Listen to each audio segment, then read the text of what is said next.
शक्तीपीठ व्हायला लागला होता. बार्शीवरनं मोहोळवरनं पंढरपूर सांगोला मार्गे चालला होता. मी अधिवेशनात 2 वेळा प्रश्न विचारला याच्यावरती की हा शक्तीपीठ त्या ठिकाणी रत्नागिरी कोल्हापूर रस्त्याला पॅरलल होणार आहे आणि हा या रस्त्यावर वाहतूक नाही. आणि मग सांगलीच्या पुढे अजून रस्त्याचं काम पूर्ण झालेलं नाही आणि मग इथं जर काम पूर्ण होणार नसेल, परत काम अडकणार असेल आणि ज्या रस्त्यावरती ट्रॅफिक नाही तिथंच पुन्हा अजून शेजारी रस्ता करणार आहे, त्याच्याऐवजी आणि तो सगळा बागायत एरियातनं जातोय, त्याच्याऐवजी आपण या बाजूने रस्ता घ्यावा. आणि मग मुख्यमंत्री महोदयांना भेटलो, पालकमंत्री महोदय होते, बैठक झाली आणि बैठकीत ही गोष्ट त्या ठिकाणी सांगितली की त्या ठिकाणी छत्रपती शिवाजी महाराजांचं कुलदैवत असणारं आई तुळजाभवानी आणि शिखर शिंगणापूर हे 2 कुलदैवत त्या ठिकाणी जोडली जाणार आहेत. मुख्यमंत्री महोदयांचं कुलदैवत तिथं जोडलं जाईल. ज्योतिबा देवस्थानाला त्या ठिकाणी रस्ता जाईल, पन्हाळगड जाईल, बाळूमामाचं आदमापूर जोडलं जाईल आणि हा रस्ता सगळा माळरानावरनं जाणार आहे. आणि मग माळरानावरनं गेल्यानंतर तो बार्शीतनं माड्यावरनं मोडणीवरनं करकमवरनं त्या ठिकाणी आव्यातनं जांभूडवरनं भैयांच्या मतदारसंघातनं माळशिरस मधनं पालकमंत्र्यांच्या मतदारसंघात जाणार आहे. आणि मग ही ज्यावेळेस भूमिका आम्ही त्या ठिकाणी मुख्यमंत्री महोदयाला मांडली आणि मुख्यमंत्री महोदयांना सांगितलं विकसित भागात विकास करण्यापेक्षा अविकसित भागामध्ये विकास झाला पाहिजे. आणि हा रस्ता जर या माळरानावरून गेला तर या बाजूला या गावामध्ये मेंढापूरमध्ये भैया आपल्याला MIDC करायची आहे. आणि मग आपल्या हाकेवरनं रस्ता जाणार आहे. त्या MIDCला मोडली, MIDCचं अधिसूचना निघाली आहे. माड्याच्या पलीकडे एक MIDC करायची आहे, आपल्याला माळशिरस मध्ये एक करायची आहे, पालकमंत्र्यांनी मसवडमध्ये एक करतायत. आणि मग त्या माळरानावर केल्या तर 5-6 MIDC होतील आणि मोठे उद्योग येतील. इथल्या तरुणांना रोजगार मिळेल, तिथले तरुण त्या ठिकाणी उद्योग व्यवसाय टाकतील आणि आपल्या भागाची त्या ठिकाणी एक वेगळ्या औद्योगिक क्रांतीमध्ये बदल होईल. ही मुख्यमंत्र्यांना त्या ठिकाणी मीटिंग मध्ये त्या बोलल्यानंतर मुख्यमंत्री महोदयांना ही गोष्ट पटली आणि मग मुख्यमंत्री महोदयांनी त्याच्यावरती दुसरा आराखडा करायला सांगितला. दुसरा आराखडा झाला आणि मुख्यमंत्री महोदयांनी विधानसभेमध्ये पालकमंत्री आणि माझं नाव घेऊन त्या ठिकाणी सांगितलं की आपण इकडून रस्ता आता इकडून बदलतो. आणि काय गडी म्हणायला लागलं, आम्ही मागणी केली, त्यांना माहित बी नाही. माझी विनंती आहे, मागणी केली, मंजूर केली कोणी? मुख्यमंत्री महोदयांनी. मुख्यमंत्री महोदयांनी म्हणले का यांचं पत्र आलतं म्हणून मी मंजूर केला?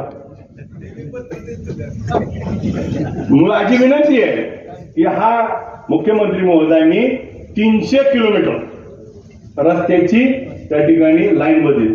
आज काय जणांना वाटते ह्यात काय होणार आहे? एक साधं उदाहरण सांग. पत्रकार बंधू आहेत, पत्रकार बंधू, आपण दगडी पुलाच्या शेजारी एक पूल आहे, त्या पुलावरनं सोलापूरकडे निघाल्यावर एक वळण आहे बघा, एक वळण आहे. उजव्या बाजूला 65 एकर जमीन आहे भैया, डाव्या बाजूला दोन्हीकडे शासनाची जमीन आहे आणि वळण केलंय. ती जर रस्ता सरळ केला असता त्या वळणात 58 लोकांचा जीव गेला. एक रस्त्याला एक वळण चुकलं, 58 लोक गेली. 300 किलोमीटर रस्ता चुकला असता तर पुढची पिढी बर्बाद झाली असती. म्हणून त्या ठिकाणी लोकप्रतिनिधी म्हणून विधानसभेमध्ये आवाज उचलला आणि विधानसभेत आवाज उचलल्यानंतर काय होतं, आपल्या मतदारसंघातनं 90 किलोमीटर रस्ता जातो. 1 किलोमीटरचा खर्च आहे 100 कोटी रुपये. 90 गुणिले 100 किती झाल्या? 9,000 कोटी रुपये त्या ठिकाणी मतदारसंघात येत आहेत आणि 150 आणि 10 20 कोटी लाखात बोलतील.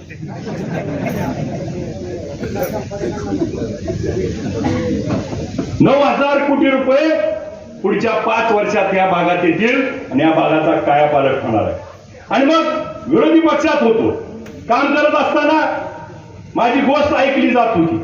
अनेक विषयावरती बोलत असताना भैयासाहेब कुर्डवाडीमध्ये बारलोणीच्या एका मुलानं चक्री गेम मध्ये 90 लाख रुपये हरले. लवळचे पोर होती बारलोणीच्या पोरानं.